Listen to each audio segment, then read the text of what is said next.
KusinaMates, hugasan lang natin itong beef feet bago pa nalambutin.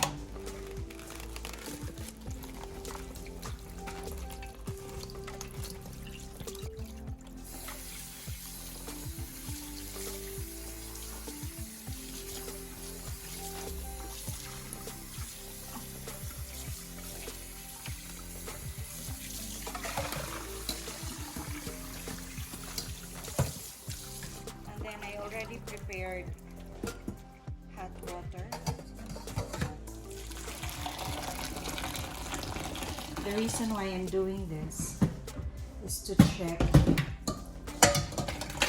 kung meron ho bang mga balahibo yung beef skin bago ko siya palalambutin.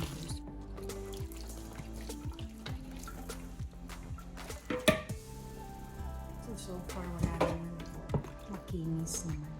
So, it's good to go.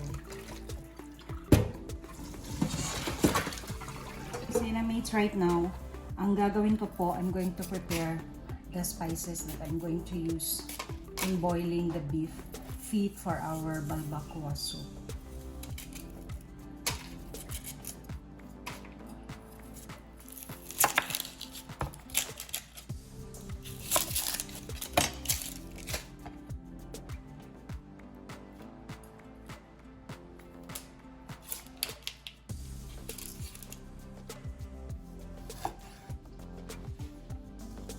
Then, to the pot, ilalagay lang po natin lahat ng spices.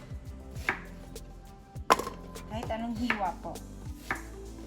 Pwede. Tapos, lagyan lang natin ng ilang pirasong buong paminta. Tapos, lalagyan natin ng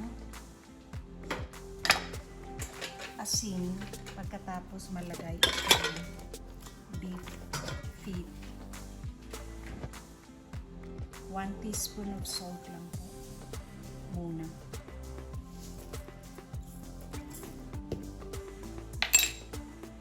KusinaMates, dito ko po siya palalambutin sa slow cooker. Lalagyan ko lang siya ng tubig. Lampas sa karne. Yan.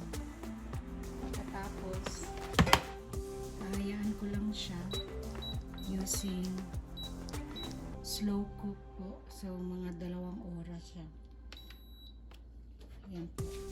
So, KusinaMates, this is the result now of our beef feet that I put in a slow cooker. So, this is after 2 hours and 20 minutes. It's completely really tender. So, what I am going to do, I'm going to separate the meat from the liquid.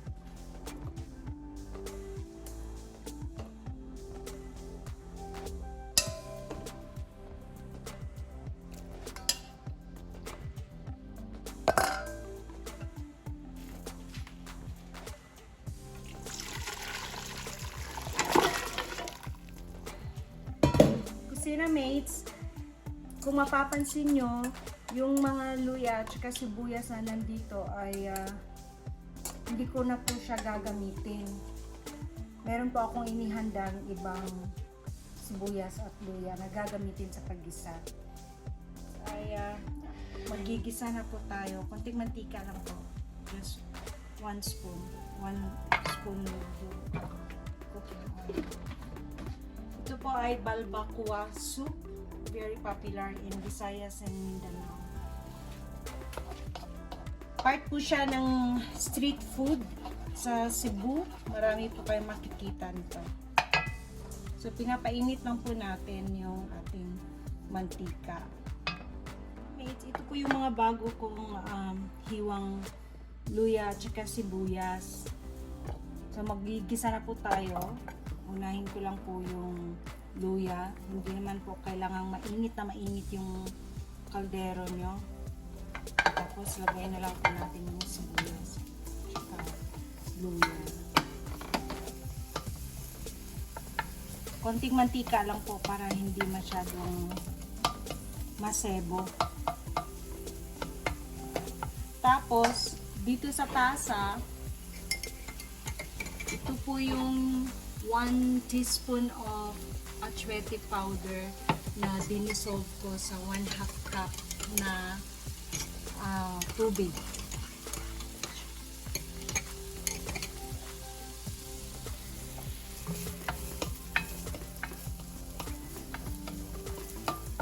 Tapos idadagdag ko po ang ating achuete mixture. Then we're going to add, kung naalala nyo, yung nilaga ang ating beef feet na sinipari ko po yung karne mula dito sa sabaw, ay idadagdag ko na rin po. Kulang pa po yan dahil konti lang yan. Kaya magdadagdag ko ako ng may nihanda na ho akong mainit na tubig.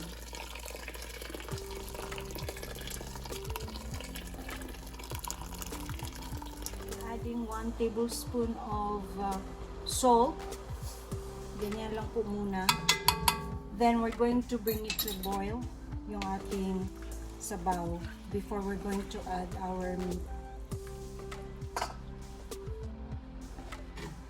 KusinaMates, you have the options for your beef feet meat. Sa akin po kasi I want it really tender.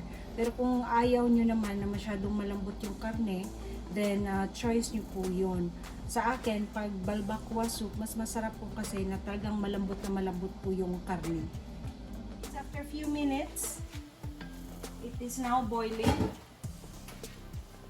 Then we're going to add our meat. Dahan-dahan lang po dahil napakainit yung sabaw.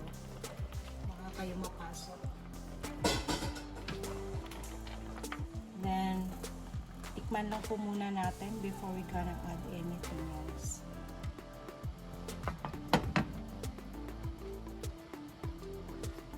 Matabang po siya para sa akin. So, magdadagdag po ako ng patis this time. 1 tablespoon po ito.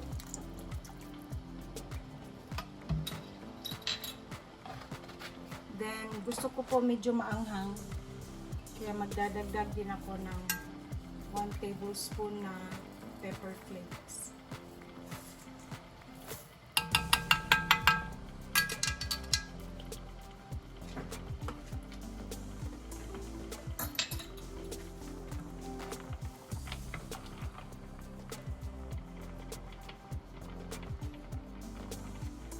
And another taste po.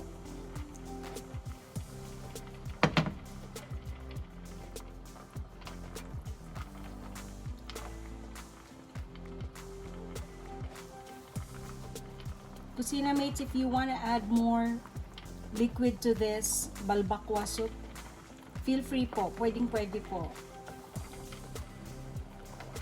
KusinaMates, I'm adding 1 teaspoon of ground black pepper. KusinaMates, the balbacua soup is now ready. Tapos na po. So, i-off na po natin yung kalan. In this video episode, KusinaMates, ay sinishare ko po yung napakasimpleng balbacua soup recipe natin. Sana po ay magustuhan nyo. To all of the subscribers, thank you so much. If you haven't, please subscribe.